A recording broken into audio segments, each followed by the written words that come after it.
about is... There's our fundraiser right there. What's that? Sell those puppies.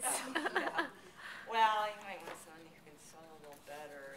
And another piece to that. Well, let's back up just a minute. I don't know how much you guys have ever played with electronics. Anyone played with electronics? Have you ever like accidentally shorted a battery and it gets really, really hot? You could like start a fire like that, but you don't. So please don't do it.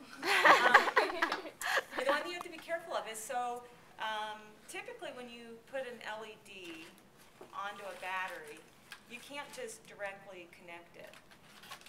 Because if you imagine the power coming out of the battery is a lot like a fire hydrant. It's way too much for that little LED, and somehow you got to close down the flow, just like putting a valve on the fire hydrant so you can hook up your garden hose without wrecking your garden hose. And so the way you do that in electronics is through using resistors. And so usually you pick the right size resistor to go with the amount of power you have and the LED you want to use, so you don't burn up your LED. But if you ever get to playing with this stuff, you'll burn up a lot of LEDs, and everybody does, and then you know how it works. Anyway, this is kind of what the standard resistors look like.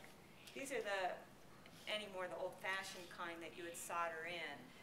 There's surface mount ones now that if you ever get really into it, you can actually do surface mount at home even if you don't have that fancy, expensive equipment, just on your stove in a pan. Yeah, it works out really well. It looks frightening because there's so little and you gotta use tweezers, but you can do it in your home. But what I'm gonna tell you is, you could skip the whole resistor thing, even though you could put this in your clothing, but you could create your own by conductive thread, because all conductive thread has a certain resistance to it. So the longer the piece of thread, the more resistance.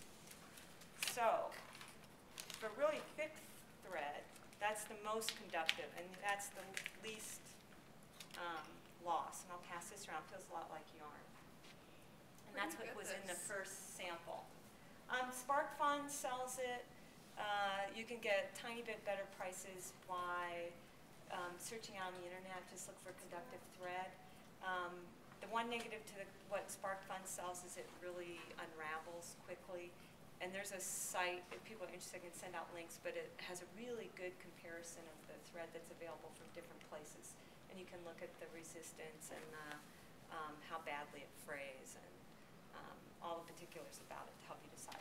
But anyway, so the thinner the thread, the more resistance there is. And they even make it thin enough where you can, so I took it from this card and wound it onto a bobbin, and you can then drop it into a sewing machine. And so with that, then you can sew your circuit. So your circuit can really be part of your seams. And in fact, you can go a step further where instead of like closing your contact with a snap, it can be your zipper. Bring on the neon. Yeah. And let's say you've got to you need a lot of resistance, and usually the resistance for the thread is done by so many ohms per foot, and if you figured out you needed, 3 feet worth, but you didn't want 3 feet running over your clothing, you would just do some kind of stitch that would use up a lot of thread in a small amount of space.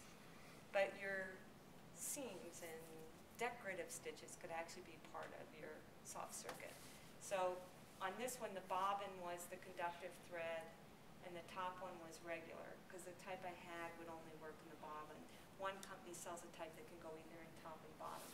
And what controls that is, if it frays a lot and has short fibers, you can't put it in the top because it gets all like balled up in the needle, going through the eye of the needle. It just ends up making a mess of it.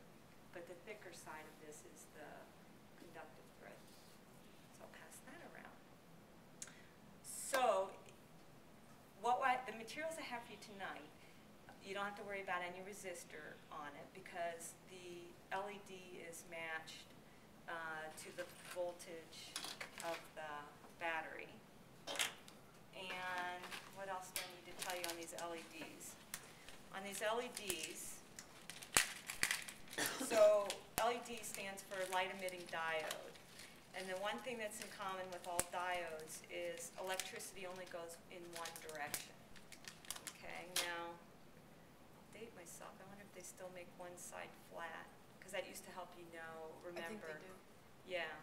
So the easier way to tell now, though, is the long leg is always the positive one. So just remember more. There is more of a leg on it, and so it's the positive side. The short leg is negative. Sorry. What is happening?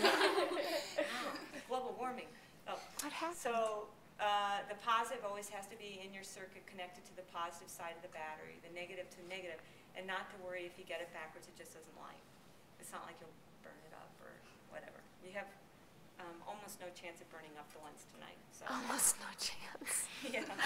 Well, you know, if you hook those batteries together, we might have a problem. You just challenged Seth. Now he's after it. So I'm gonna tell you, Did you say almost no? everybody, a LED, a battery, whatever thread. I did already tell you the negative on these is that they made the hole too little. So what happens is, if you're using the thick thread, you got to find a way to pull it, split it up to pull it through, and then knot it on there. You can use the thinner. The thinner actually works fine, and I found today it's plenty conductive to work with the LED. So you could do the thinner thread on that, and wow, may the force be with you trying to put the thread through the eye of the needle, because it frays a lot. So then you end up getting a pretty big eye. But if you do something in felt, felt's a really tightly woven fabric, so you end up needing pliers to pull it through. So it's definitely an iterative process. It's a lot of fun. I have I like iterative processes. oddly enough left over from robotics, all kinds of like felt or foam, some amount of fabric. I have the iron, so if you want to make a conductive fabric, you could do that too. And pretty much whatever you can think of with an LED, a battery, conductive thread, and then fastening it with a snap or some other way. But it's gonna light up. Whatever we make, it's gonna light up. That's the thing. It Okay. will light up. Okay? So let me just, I guess we'll just start